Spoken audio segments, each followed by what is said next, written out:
Yo no debería haber parado ahí.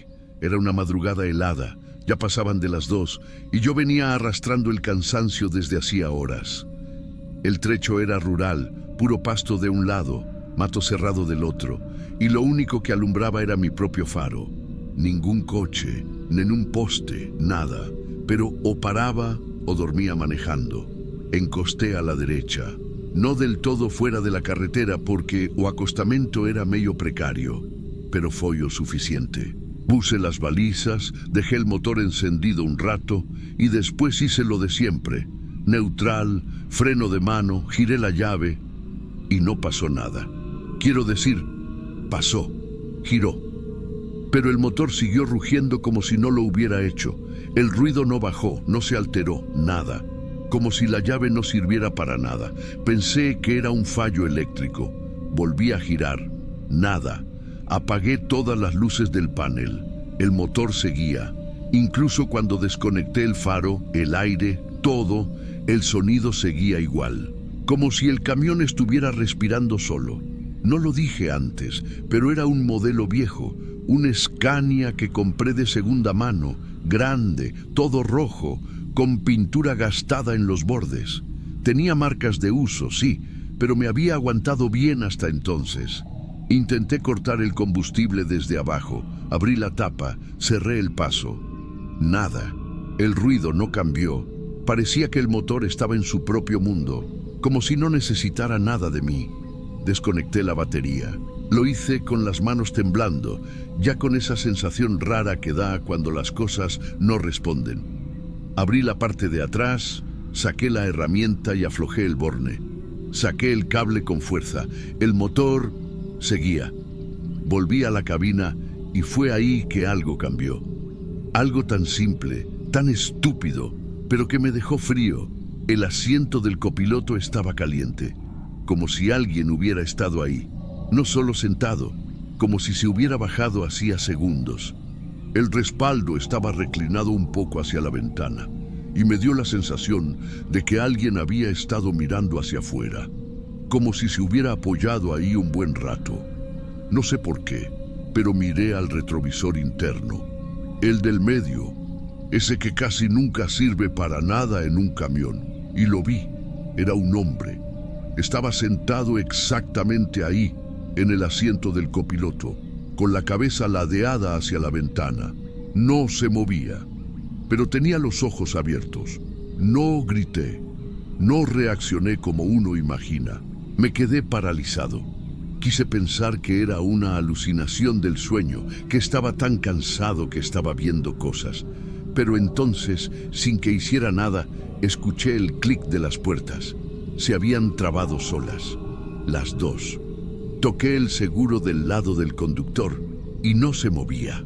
Apagué y prendí la llave otra vez, pero ya ni el panel respondía. Lo único que seguía igual era el sonido del motor, constante, grave, como un respirador. Volví a mirar al asiento del copiloto. Estaba vacío, pero el calor seguía ahí, como si la presencia se hubiera esfumado, pero hubiera dejado algo atrás. Yo ya no sabía qué hacer. El camión cerrado, sin responder, la noche completamente muda allá afuera. Y yo, atrapado dentro, no podía ni abrir la ventana. El botón no funcionaba. Y cuando intenté abrirla manualmente, girando la palanca, simplemente se trabó. Nada daba paso, nada cedía. Me senté en el asiento del conductor otra vez, y ahí fue peor. Porque me di cuenta de que todo eso, el ruido del motor, las puertas trabadas, incluso lo del asiento caliente, no era lo más raro. Lo peor era la sensación, esa que no se puede explicar, solo sentir, como si alguien más respirara dentro del mismo espacio que tú, como si alguien o algo estuviera tan cerca que podías sentirlo sin verlo. Y aún así, yo no me bajé, ni rompí el vidrio, ni grité. Me quedé ahí, como si estuviera hipnotizado, como si el camión me sostuviera. Pasé el resto de la noche así. A veces me dormía unos minutos, a veces volvía a mirar al retrovisor. No lo vi de nuevo, pero tampoco vi el amanecer, porque cuando abrí los ojos ya estaba claro allá afuera. Todo seguía igual, solo que ahora el motor estaba apagado. Silencio completo, ni un soplo de viento. Bajé la vista al tablero y ahí vi la marca. Una mano, una quemadura, justo sobre la parte curva del plástico, donde uno apoya el brazo cuando está relajado en el asiento del copiloto. Era una marca fea, negra, como si hubiera sido hecha con metal al rojo vivo, pero no olía a quemado. No había rastros, solo la marca y el calor. Todavía lo sentía. Salí del camión con las piernas temblando. Caminé un poco, me agaché al lado de una cerca. Vomité. No fue mucho, porque no había comido nada hacía horas. Pero fue como si mi cuerpo necesitara sacar algo. Como si no pudiera seguir cargando eso. Más tarde, ya con el día andando, llamé a un amigo que entendía de motores. Le conté el resumen, inventando que había sido una falla del encendido. Cuando llegó, no encontró nada de errado. Todo estaba en orden, pero me preguntó una cosa que no supe responder. ¿Quién fue que marcó el tablero con fuego? No fue hasta unos días después que empecé a hacer preguntas. Yo ya venía con la idea en la cabeza desde el momento en que vi la marca. Ese calor, esa figura en el retrovisor, el motor que no se apagaba, no eran cosas normales. Y aunque uno trate de seguir como si nada, hay cosas que no lo dejan. Llamé al tipo que me vendió el camión. No fue una llamada larga, solo le dije que el Scania me había dado un susto raro y que me preguntaba si el vehículo tenía algún historial, algo que no me hubiera contado. Hubo una pausa larga del otro lado. Y después, sin que yo tuviera que insistir, el tipo me soltó lo esencial. Ese camión era de un amigo mío. Murió hace unos años, en una curva fea allá por el sur. Iba solo. Se desbarrancó. No dijo más. Y yo tampoco pregunté. Colgué. Y esa noche, en vez de dormir, me puse a buscar. Di con una nota vieja de un portal local. El accidente había sido hace poco más de 5 años. El conductor era un tal Silvio R., chofer de ruta que hacía turnos nocturnos constantes. Según los bomberos, cuando lo encontraron, el camión seguía encendido. La batería no respondía, no podían cortarla y el motor seguía. Aún después del impacto, aún con el tanque perforado. Un bombero entrevistado decía textual, era como si el motor no se diera cuenta de que él ya no estaba manejando. Me quedé mirando esa frase un rato largo, porque eso fue exactamente lo que yo sentí. Busqué más, fotos, comentarios, lo que pude. En un foro viejo, uno de los socorristas comentaba que, al sacar el cuerpo, los brazos del conductor estaban chamuscados, como si hubieran estado apoyados mucho tiempo sobre el plástico caliente del tablero. La misma zona donde apareció la marca en mi camión. Ahí fue que me cayó la ficha de verdad. Ese no era un camión cualquiera, era el camión, el mismo, el que lo acompañó hasta el final. Volví a mirarlo con otros ojos. Ya no era solo una máquina, era una especie de cápsula, de testigo. Un lugar donde algo había quedado encerrado. Los días siguientes fueron raros.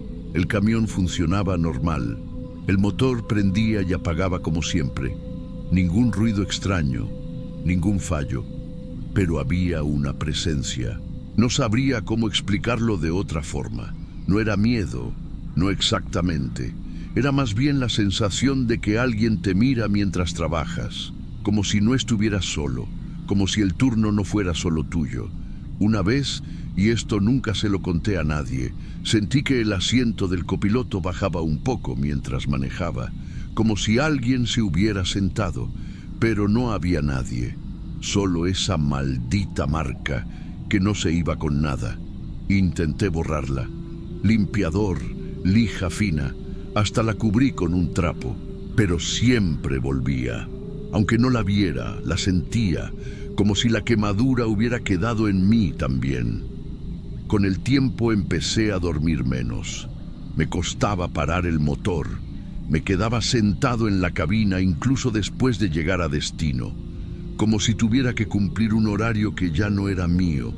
como si el camión dictara cuándo bajarse. Una madrugada, al borde del sueño, juro que escuché una respiración. No era la mía, no era el motor. Era un sonido lento, parejo, como si alguien estuviera dormido ahí al lado. Ni siquiera me asusté, solo me quedé quieto, esperando que terminara. Ese fue el punto final para mí. Decidí venderlo, no por miedo, no por locura, sino porque entendí algo. Ese camión no era mío, nunca lo fue. Yo solo lo estaba conduciendo un rato más, un rato que no me correspondía.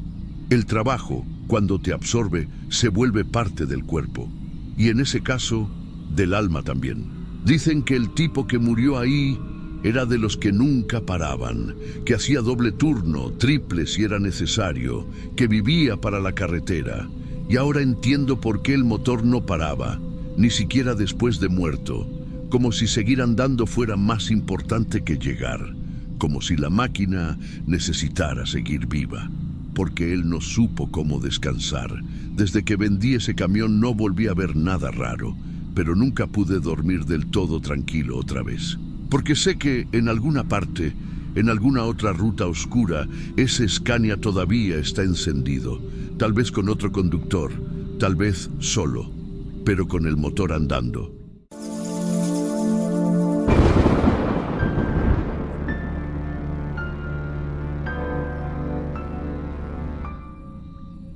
Me lo encontré en la banqueta caminando con un zapato roto y la camiseta rasgada.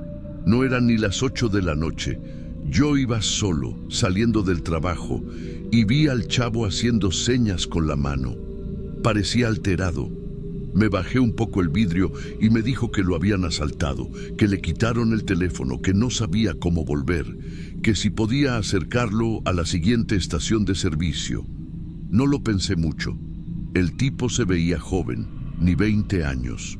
Temblaba y tenía los ojos rojos, como si hubiera llorado. Le dije que subiera. Subió al asiento de copiloto con las manos apretadas entre las piernas. Olía a polvo y a miedo. En ese momento no me dio mala espina.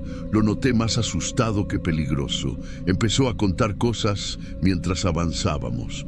Que iba para casa de un primo, que venía de un pueblo, que lo habían bajado del bus y asaltado. Yo solo asentía, no quería mucha charla. Lo que quería era dejarlo lo más pronto posible y seguir mi camino. A los 5 minutos, ya en plena carretera, cambió de tono. Me preguntó si yo tenía familia. Le dije que sí, que esposa y un hijo. Y entonces me suelta. ¿Y tú matarías a alguien por ellos? Lo miré un segundo y luego volví a mirar al frente. No supe si era una pregunta seria o si venía con alguna historia detrás. Me reí, pero no dije nada. Insistió. Si alguien se metiera a tu casa con un cuchillo y tú tuvieras otro, ¿lo apuñalarías primero, aunque no estuvieras seguro de que iba a hacer algo? Le dije que no era momento de hablar de eso, que no lo conocía y que ese tipo de preguntas no se hacen así, de la nada. Guardó silencio unos segundos. ¿Y si nadie viera?, agregó. Ahí me puse tenso. No sabía si estaba jugando, si era algún tipo de broma rara o si tenía algo más en mente. No tenía ningún bolso, nada encima, solo una sudadera vieja y los tenis maltratados. Pasaron varios minutos en silencio. El único sonido era el motor y mis dedos golpeando el volante nerviosos. Entonces, sin avisar, sacó algo del bolsillo. Un canivete, lo puso encima del tablero justo al lado del odómetro, no lo apuntó, solo lo dejó ahí, y luego dijo, bajito, entonces me lo tienes que probar. No grité ni nada, no hice ningún movimiento brusco, solo me puse rígido, miraba el camino, pero no lo veía. Todo mi cuerpo estaba alerta, el tipo no se movía, solo miraba el canivete, como si esperara algo. Yo tenía la mano izquierda muy cerca del freno de mano. Pensé en frenar en seco y abrir la puerta, pero estábamos a alta velocidad. Era muy arriesgado. Él seguía con la vista fija. Empezó a llorar, pero no era un llanto normal. No era tristeza. Era otra cosa. Yo solo quería saber decía. Quería saber si alguien todavía tiene el valor, si queda alguien que haría algo de verdad sin pensar tanto. Yo no respondí. No podía. Solo quería bajarlo del coche. Le dije que había una gasolinera más adelante, que ahí podríamos parar, que ahí estaría seguro. Él no respondió. Solo miraba por la ventana, con las lágrimas cayéndole por la barbilla. No me atreví a tocar el canivete, ni a hablar más. A unos 200 metros de la estación, vi que había un par de camiones y una tienda iluminada. Era el momento. Frené de golpe. Le dije que bajara, que ya estábamos. Él no se movía. Lo miré firme y le dije que se bajara ya, con calma, sin rodeos. Al final abrió la puerta, pero antes de bajarse tomó el canivete, lo guardó y me miró como si estuviera decepcionado. «Eres igual que todos», dijo, bajito. Cerró la puerta y echó a correr, pero no hacia la tienda. Se fue por un lado, hacia la oscuridad, como si supiera por dónde huir. Yo entré al minimercado y pedí que llamaran a la policía. Conté lo que había pasado. Vinieron como media hora después. Revisaron la zona, pero no lo encontraron. Nunca había sentido ese nivel de incomodidad con alguien. No era miedo de que me hiciera algo. Era miedo de lo que él quería provocar. Como si su plan no fuera lastimar a alguien, sino empujar a alguien a hacer eso, a ver quién se atrevía, como si buscara eso. Una reacción violenta, una prueba. Y no era un loco gritón. Era alguien quieto, casi infantil, como si en su cabeza todo fuera una especie de juego distorcido. 3 días después, me llamaron del mismo lugar donde lo dejé. Yo no tenía pensado volver por ahí, pero me tocó un encargo que pasaba justo por esa ruta. Paré a cargar combustible en otra estación, un poco más adelante, y el tipo que atendía me preguntó si yo era el del carro gris. Le dije que sí, que por qué. Me dijo que un compañero suyo había sido atacado hacía 2 noches, en la misma carretera, al lado de unos baños que están detrás del minimercado. Lo encontraron tirado, con la camisa ensangrentada y un corte en el brazo. No lo mataron, pero estuvo en el hospital. Cuando me dijo eso, sentí el pecho apretado. Le pregunté si sabían quién fue. Me dijo que no, pero que el muchacho alcanzó a describir algo raro. Era un chavo, me dijo. No parecía ladrón, más bien parecía confundido. Tenía un canivete pequeño y le decía cosas como: «Vamos, reacciona, quiero ver si tú lo harías». Ahí sentí como si me hubieran vaciado por dentro. Era él, el mismo, no me cabía duda. La forma en que hablaba, esa necesidad de ver cómo reaccionaban los demás. No buscaba robar, no quería dinero, solo estaba buscando a alguien que le respondiera con violencia. Un tipo del lugar me dijo que después del ataque, el joven se fue corriendo hacia el monte, que había cámaras, pero que no se veía el rostro con claridad, que parecía fuera de sí, pero no como drogado, más como alguien que estaba esperando una respuesta del mundo, como si anduviera haciendo un experimento. Me quedé escuchando todo con la garganta seca. No dije nada, no conté lo mío, solo volví al carro con la cabeza llena. Desde entonces, cada vez que paso por esa ruta, acelero. No miro a los lados, no paro. Me da miedo ver a alguien pidiendo ayuda.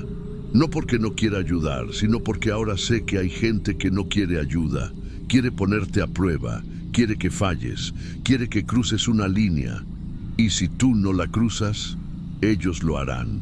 Y lo peor de todo, lo que más me pesa es que en ese momento, parte de mí pensó en hacerlo, solo por defenderme, solo por estar a salvo. Me puse en el mismo nivel, por un instante, y no sé qué habría pasado si él me hubiera empujado un poco más.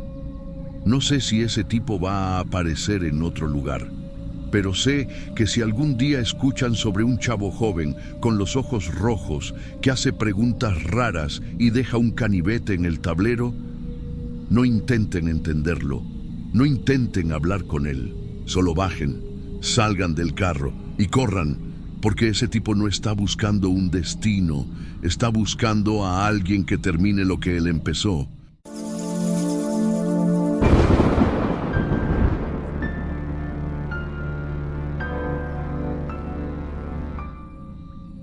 No me gusta que me hablen cuando estoy comiendo, mucho menos cuando estoy tomando café.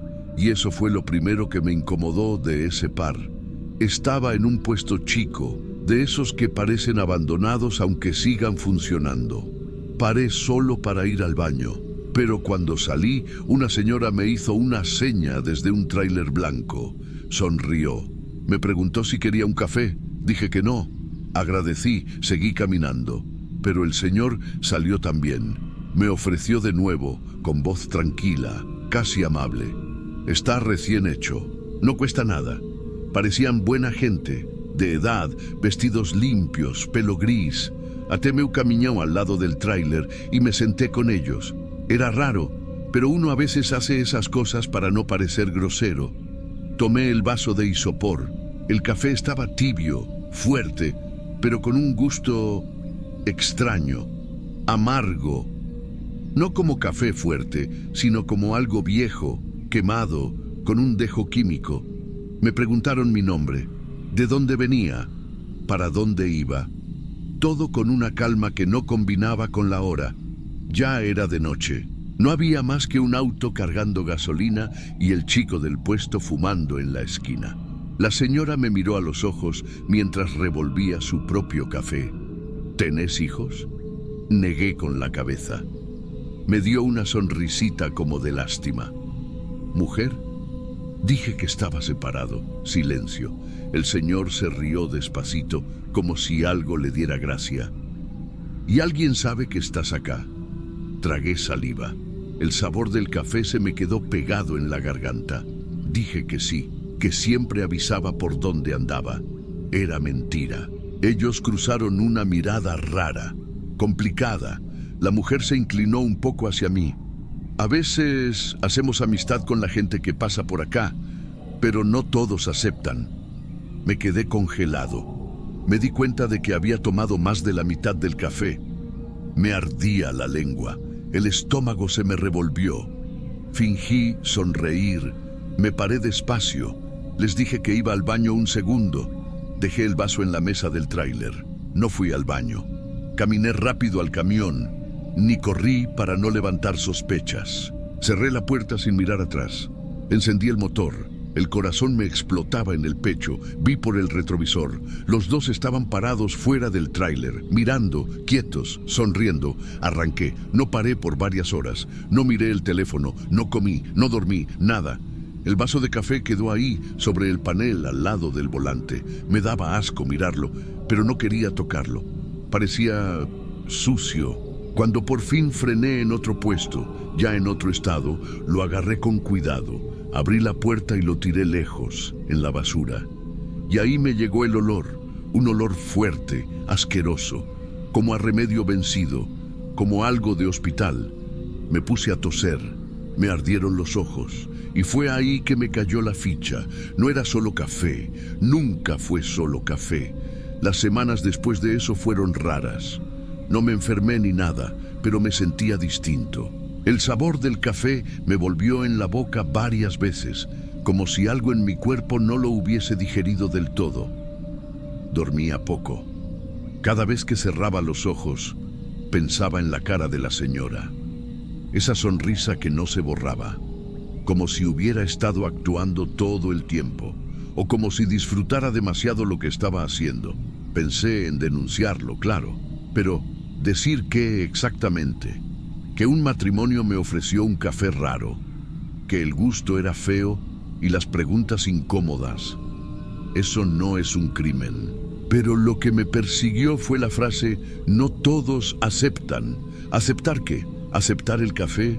¿Aceptar quedarse? Volví a pasar por esa ruta después de casi un mes. No tenía planeado hacerlo, pero un desvío me mandó por ahí. Y cuando vi el puesto, se me hizo un nudo en la garganta. Frené, apagué el motor, no bajé. El tráiler no estaba, ni el blanco, ni ningún otro. El espacio estaba vacío. Solo quedaban unas marcas en el suelo, como si algo pesado hubiera estado estacionado ahí por mucho tiempo. Me acerqué a pie. Pregunté al muchacho del surtidor. Era otro, más joven. Le mostré una foto vieja que había sacado de casualidad esa noche, con el tráiler de fondo. Me miró sin mucho interés. No los vi nunca, y yo trabajo todas las noches. Esa frase me dejó helado. Todas las noches. Quizás estaban solo de paso, o quizás no. Volví al camión. Me quedé un rato ahí, con el motor apagado, mirando el espacio vacío donde había estado el tráiler, pensando que si no me hubiera levantado, si no me hubiera inventado lo del baño, quizás no estaría contando esto. No me robaron, no me hicieron daño, no hubo amenazas. Y justamente por eso da más miedo. No sabes nunca quién está jugando con vos, porque eso fue un juego de dos personas que sacan placer de ver si el otro cae, si el otro traga, si el otro se queda. Un juego que, si les da la gana, puede pasar a otro nivel. Desde esa noche no tomo café si no lo preparé yo. Y nunca, nunca más acepté sentarme a conversar con nadie que me llame desde un tráiler, porque algunos no aceptan y algunos sí, y yo tuve suerte, nada más.